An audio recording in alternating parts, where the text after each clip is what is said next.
கிருஷ்ணசாமியினுடைய இந்த கீழ்த்தரமான செயலை நான் வன்மையா கண்டிக்கிறேன். கவின் பெற்றோர் எதற்கு எங்கள் தலைவர் டாக்டர் எழுச்சிதமன் நம்புகிறாரோ உங்களை நம்பல. அப்ப உங்க யோகியதை தெரிஞ்சிருக்குன்னு அர்த்தம், நீங்க யாருன்னு தெரிஞ்சிருக்குன்னு அர்த்தம். சமூகத்திற்கு, இந்த ஒடுக்கப்பட்ட சமூகத்திற்கு உங்களுடைய பங்களிப்பு என்ன? அப்படிப்பட்ட ஒரு தலைவரை போய் ஒரு சாதி முத்திரை குத்துவது என்பது எவ்வளவு கீழ்த்தரமான செயல். என்ன வேங்கவேலுக்கு உங்க போராட்டம் என்ன? நீங்க யாரு? வேங்கவேலுக்கு என்ன நடந்துச்சுன்னு உங்களுக்கு தெரியுமா?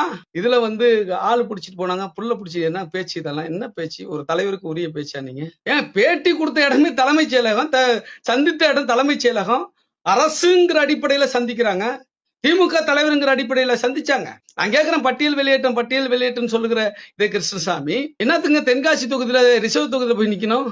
நீங்க வெளியில போகணும்னு விரும்புறீங்க, நீங்க முன்னுதாரணமா இருக்க வேண்டாமா?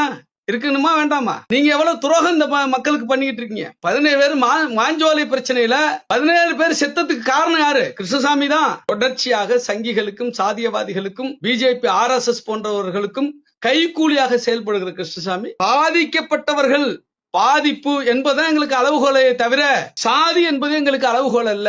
பாதிக்கப்பட்டவர்களாக நிற்பது என்பதுதான் விடுதலை சிறுத்தைகளுடைய நிலைப்பாடு என்பதை கிருஷ்ணசாமி போன்ற அரைகுறைகள், அரைவேக்காடுகள் புரிந்து கொள்ள வேண்டும். உழைக்காம சும்மா ஏசி ரூம்லயே உட்கார்ந்துகிட்டு எங்க 24 hours தூக்கம் இல்லாம, உணவு இல்லாம, ஓய்வு இல்லாம மக்களுக்காக ஓடிக்கிட்டே இருக்காரு எங்க தலைவர்.